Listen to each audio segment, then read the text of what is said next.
A'udzubillahi minasyaitonirrajim. Bismillahirrahmanirrahim. Asyhadu an la ilaha illallah, asyhadu anna Muhammadan abduhu wa rasuluh.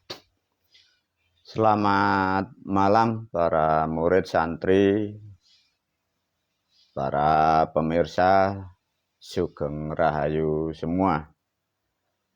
Semoga semua tercerahkan dengan melalui pemahaman apa yang diajarkan guru melalui video ini. Para murid, para santri, video ini diberi judul Guru Keimanan yang Benar. Ya. Mungkin sebentar lagi guru sudah tidak banyak juga memberi pemahaman atau statement penjelasan yang banyak, karena sudah banyak yang sudah dibagi melalui video-video yang sudah keluar. Ya.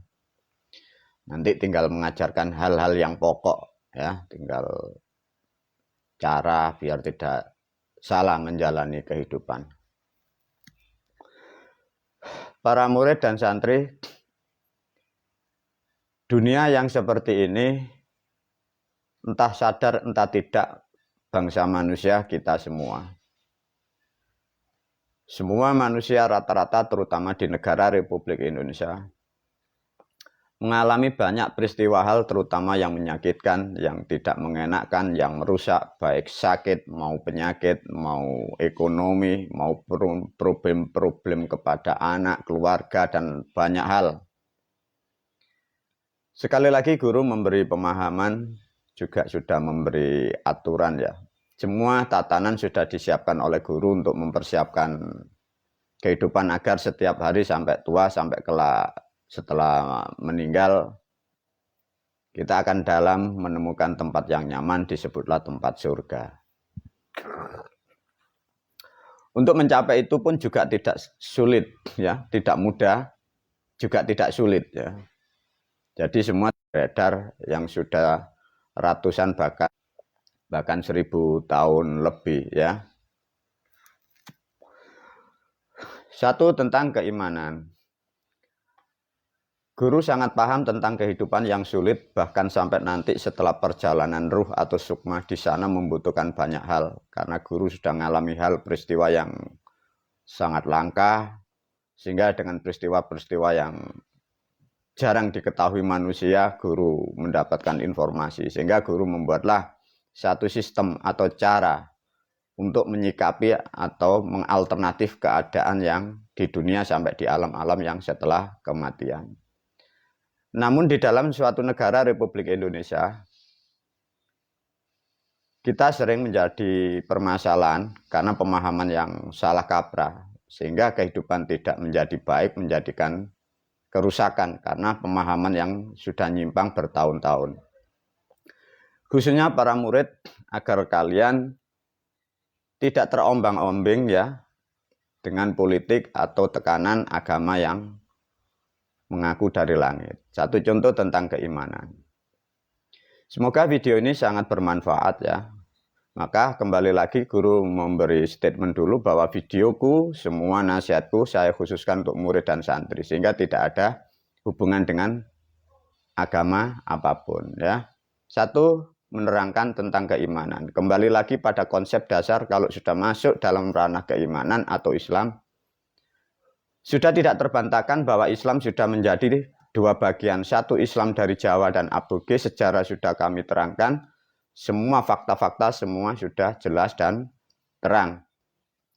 Bila nanti ada perselisihan pemahaman, satu, tinggal masuk ke ranah negara, laporkan mana yang salah, mana yang benar, mana yang asli, dan mana yang palsu, ya. Sehingga biar tidak ada timbang tindih. Namun untuk video kali ini, guru menasihatkan terutama tentang yang disebut iman. Ini hal yang sangat rawan, karena apa? Karena pola pikir sudah lama rusak di negara Republik Indonesia. Satu contoh dengan kalimat itu yang sangat tidak baik, menjadikan kerusakan berbangsa dan bernegara. Satu contoh, ada kalimat yang disebut menyekutukan Tuhan. Nah, ya. Dua, nanti ada yang disebut musyrik, syirik, ya. Agar nanti para murid mempunyai prinsip yang kuat yang tidak akan pernah terbantahkan oleh Tuhan manapun dan oleh siapapun, guru menerangkan, ya. Karena guru sangat paham sesuatu hal itu bila tidak paham, disitulah menjadikan asumsi. Kalau asumsi sudah mengembang menjadi banyak pengikut, itu juga jadi repot. Satu contoh menerangkan tentang iman, tentang kata menyekutukan Tuhan. Bila para murid sudah paham, sudah jelas, tatkala Anda para murid sudah aku syahadatkan dengan cara dan sistem guru memakai Islam dari Jawa, sudah tepat. Bahwa ada sesuatu yang disebut Allah dan memang Muhammad sudah tepat. Namun untuk menyikapi politik, jangan sampai terkecoh, ya. Satu, manusia itu mempunyai imajinasi, mempunyai pola pikir masing-masing. Tatkala pemikiran itu salah dipaksakan, itu jadi permasalahan di suatu negara itu. Tentang memahami yang disebut menyekutukan Tuhan, ini betul-betul dipahami, sehingga para murid melakukan apapun sudah tepat, ya. Tatkala manusia dalam pikirannya mengatakan orang lain itu bisa menyekutukan Tuhan, artinya orang itu sendiri yang di dalam pikirannya mengimajinasikan orang lain seakan-akan bisa menduakan Tuhan, ya. Agar para murid, para santri, juga para pemirsa, bila ada orang mengatakan Anda, siapapun dikatakan menyekutukan Tuhan, tolong diberi pertanyaan. Satu pertanyaan aja sudah cukup. Tolong Pak, berikan satu contoh perbuatan yang tidak menyekutukan Tuhan. Satu saja. Sedangkan perbuatan itu yang dilakukan manusia jumlahnya jutaan. Beri pertanyaan satu. Perbuatan apa yang tidak menyekutukan Tuhan? Ya, itu biar orang-orang yang suka memfitnah orang, yang suka mengklaim dirinya paling benar, agar bisa menerangkan dengan tepat dan benar. Artinya begini para pemirsa, para murid. Tidak akan pernah ada Tuhan itu bisa disekutukan oleh makhluknya. Satu contoh. Tatkala manusia itu sudah mengerti, dari mengerti itu menghasilkan nilai percaya. Satu contoh, api. Api itu mempunyai sifat panas. Tatkala api itu sudah mempunyai sifat panas, manusia itu mengimani bahwa api itu sifatnya panas. Lantas manusia itu percaya ada bara. Dan manusia itu mengimani dan meyakini bahwa bara api itu juga panas. Apakah hal-hal itu disebut menyekutukan api? Nah, cara berpikirnya begitu. Ada lagi manusia percaya dengan sifatnya air yang mampu membersihkan. Sedangkan bayangan orang pertama yang disebut air adalah air yang di sungai. Lantas ada orang sekarang percaya adanya air itu di galon, itu mampu untuk membersihkan. Apakah itu juga disebut menyekutukan? Ada lagi bahwa matahari mampu menerangi jagat raya.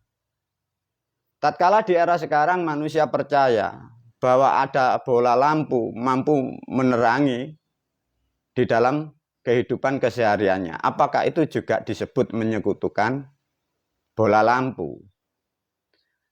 Ada hal yang satu paling pokok, tatkala Tuhan itu sudah disimbolkan sebagai langit. Satu contoh, di atas bumi, di atas kepala manusia seluruh dunia ada langit. Semua manusia membuat bahasa persatuan disebutlah langit. Meskipun itu batasan sudut pandang. Tatkala manusia percaya bahwa di atas yang tinggi itu disebut langit, bisakah langit itu disekutukan? Coba bagi orang-orang yang mengaku, yang suka mengeklaim, mengatakan orang lain bisa menyekutukan Tuhan. Satu contoh, ada manusia percaya dengan langit. Dan memang langit itu satu di atas, meliputi dari segala apa yang ada di atas bumi. Lantas bagaimana manusia itu bisa menyekutukan langit? Hal-hal semacam inilah masyarakat yang dalam kebodohan mengeklaim dirinya paling benar, mengatakan orang lain itu salah. Itu jadi permasalahan di suatu negara, terutama di negara Republik Indonesia. Semoga dengan memahami ini, para murid dan para santri, bila ada orang mengatakan kalian adalah menyekutukan Tuhan, sesungguhnya dialah sendiri, dia adalah yang bisa menyekutukan Tuhan. Tuhan bagaikan langit, tak akan pernah bisa diduakan dan tidak akan pernah disekutukan. Karena Tuhan adalah suatu bahasa. Karena bahasa tidak mampu dicerna sehingga manusia membuatlah statement-statement menjustis orang lain untuk disalahkan. Semoga dengan memahami bertauhid yang tepat, makanya manusia melakukan apapun itu pasti bersekutu. Coba kalian para pemirsa, para murid, tadi sudah diberi cara bertanya oleh guru. Tolong jelaskan, tolong berilah contoh satu perbuatan yang tidak menyekutukan Tuhan. Terus kalau tidak yang menyekutukan, contohnya nabi siapa, rasul siapa. Semua manusia itu menyekutukan. Karena apa? Manusia itu tidak bisa berdiri sendiri.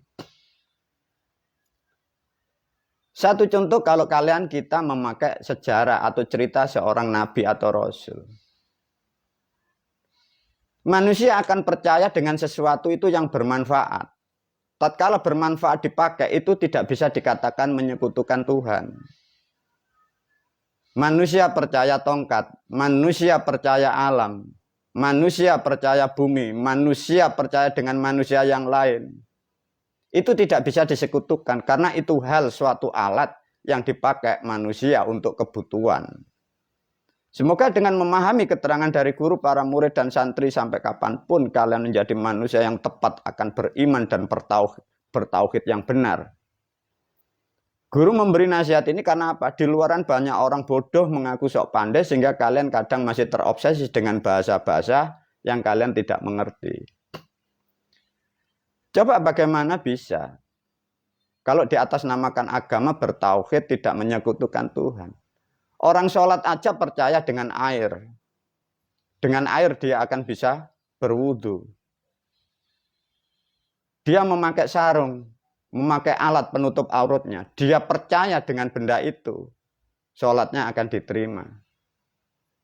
Lantas kalau manusia kalian diajarkan dengan orang-orang hanya disuruh percaya hanya kepada Allah.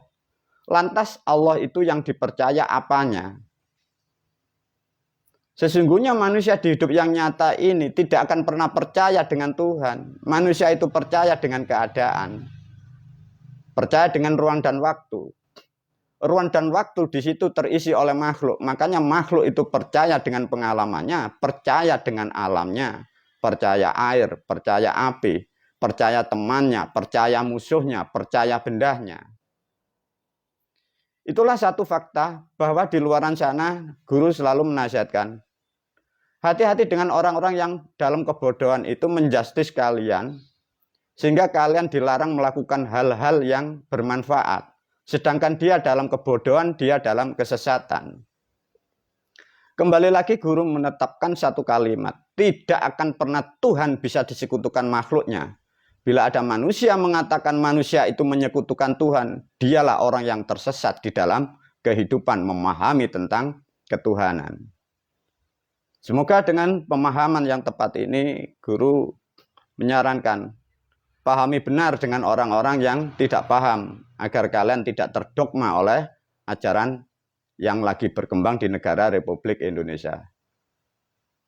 Melalui video ini, saya akhiri sekian dulu, nanti dilanjut dengan video yang lain. Semoga bermanfaat. Assalamualaikum warahmatullahi wabarakatuh.